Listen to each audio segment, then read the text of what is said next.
Évangile de Jésus-Christ selon saint Matthieu. En ce temps-là, Jésus disait aux grands prêtres et aux anciens du peuple : « Écoutez cette parabole. Un homme était propriétaire d'un domaine. Il planta une vigne, l'entoura d'une clôture, y creusa un pressoir et bâtit une tour de garde. Puis il loua cette vigne à des vignerons et partit en voyage. Quand arriva le temps des fruits, il envoya ses serviteurs auprès des vignerons pour se faire remettre le produit de sa vigne. Mais les vignerons se saisirent des serviteurs, frappèrent l'un, tuèrent l'autre, lapidèrent le troisième. De nouveau le propriétaire envoya d'autres serviteurs, plus nombreux que les premiers. Mais on les traita de la même façon. Finalement, il leur envoya son fils, en se disant : « Ils respecteront mon fils. » Mais voyant le fils, les vignerons se dirent entre eux : « Voici l'héritier, venez, tuons-le, nous aurons son héritage. » Ils se saisirent de lui, le jetèrent hors de la vigne et le tuèrent. Eh bien, quand le maître de la vigne viendra, que fera-t-il à ces vignerons ? On lui répond : Ces misérables, il les fera périr misérablement. Il louera la vigne à d'autres vignerons, qui lui en remettront le produit en temps voulu.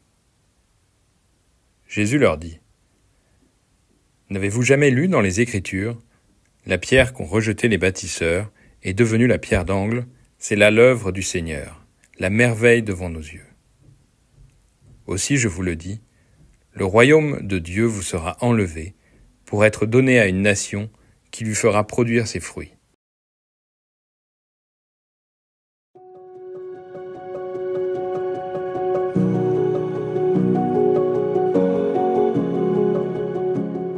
Dans l'évangile de ce jour, Jésus, avec une certaine habileté, arrive à prendre les grands prêtres et les anciens à leur propre jeu. Il les conduit en effet à poser un jugement dans l'histoire des ouvriers de la vigne. Ces misérables, il les fera périr misérablement, avant qu'ils ne comprennent que c'est en réalité d'eux qu'il s'agit. Ce sont eux, les autorités d'Israël, les gardiens de la vigne, à qui le peuple avait été confié par Dieu pour lui faire porter du fruit, et c'est eux qui s'apprêtent à tuer le Fils. L'objectif de Jésus, cependant, n'est sans doute pas d'abord de condamner l'incohérence des chefs des prêtres et des anciens. La parabole est plutôt pour eux une occasion supplémentaire qui leur est donnée de se convertir. Pour que cela puisse fonctionner, il faut d'abord, comme ce sera le cas dans la suite de la parabole, que les auditeurs acceptent de reconnaître que cette parabole les concerne personnellement. Accueillons alors aujourd'hui cette invitation à la conversion, avant de considérer qu'elle s'adresse plutôt à notre voisin.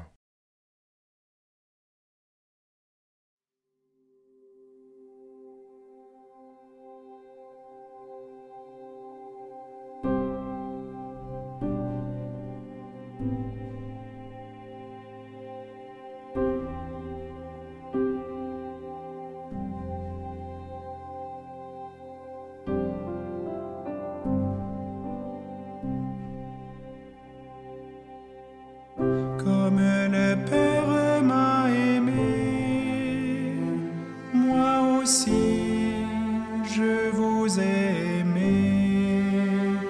Demeurez en moi, demeurez en moi, demeurez en moi, comme moi en vous, demeurez en mon amour. Demeurez en moi, demeurez en moi, demeurez en moi, comme moi en vous, demeurez en mon amour. Je suis la vigne véritable, et mon Père en est le vigneron. Celui qui en moi porte du fruit, il l'émonde afin qu'il donne davantage. Comme le Père m'a aimé, moi aussi je vous ai aimé. Demeurez en moi, demeurez en moi,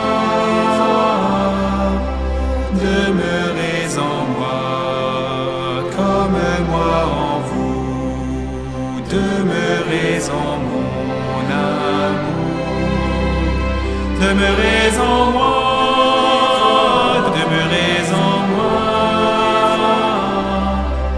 demeurez en moi, comme moi en vous, demeurez en mon amour.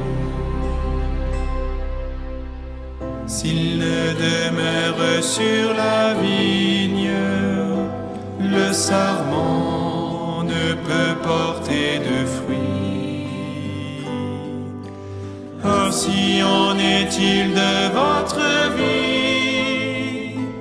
En dehors de moi, vous ne pouvez rien faire. Comme le Père m'a aimé, moi aussi je vous ai aimé. Demeurez en moi, demeurez en moi, demeurez en moi, comme moi en vous, demeurez en mon amour, demeurez en moi, demeurez en moi, demeurez en moi, comme moi en vous, demeurez en mon amour. Si mes paroles en vous demeurent, et qu'en moi vous demeurez aussi, demandez tout ce que vous